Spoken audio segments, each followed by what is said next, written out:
This is Laura! This is life! So, a day in a life as an eco-warrior. So, tala, ipakita ko ang routine ko to how I protect my environment here in our community. Kagriya sa asalud sa amon na balay. So, are you ready? Let's go! So, sa talad, protect natin ang ito naman aga, man, di ba ra? Tapat yan mo. To conserve energy. Hoy, hindi.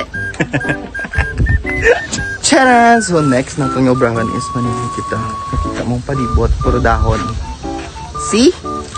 That's how you protect your ecosystem. Charas! By just cleaning your hui. And guys, magsisilig tayo. Simple nga bagay sa pagpaninglo sa imo palibot, makabulig ka na. Also, having a clean yard is more than just about aesthetics. A tidy landscape significantly impact overall health and vitality of your outdoor space. Regular maintenance help prevents diseases and control pests and promotes healthy growth for plants and grass. So next, sa what topic naman? Hindi. Pasensya nyo lang surroundings ko kaya this is our road. So sa tubig naman, hindi natin pagpabayaan niya always nakabukas ang aton nga gripo. We should always save water kay who knows, basi madura ang tubig. Wala ka ng tubig, hanga kukuha. O diba? So dapat always you should protect, hindi protect ang term. You should save the water always. Kung ang need mo nga tubig, like patas, kung marigos, ikaw balakara. Magrigos ka gani or marigos ka mo gani, you shouldn't open the valve fully. Like, makararawas sa kanugon. Ganun. So, dapat, naka-close kag always check some leaks kay saraman sa gag-consume kang tubig no kag magastusan ka mo. So, tanan nga bagay, bay nga, oh my god. Sa tanan nga hulag natin is bayad na. Wala nang free. Free tulog. Ayun lang. So that's it.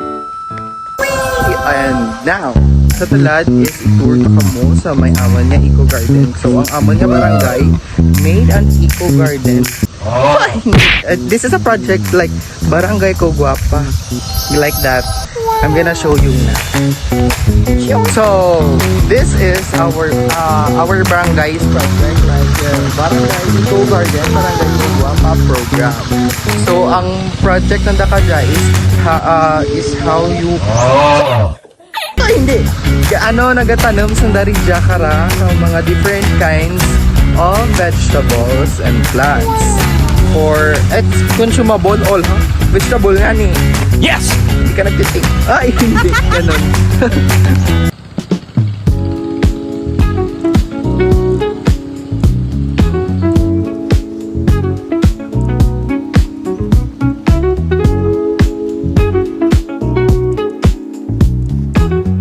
So, sa simple nga act lang nga pagbulig sa atin nga ecosystem, sa atin nga surroundings, is makaya rin natin protektahan ang atin nga palibot.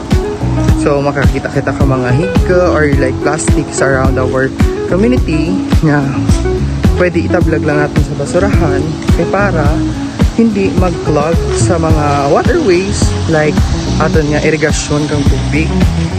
Kag pagod ang person. Kag para hindi magrapta. Like this, tinlo siya. See? Like, oh my god. Amura ang color ka tubig kay May ano sanda, planting rice now sila ngayon. So that's why madaming tubig siya.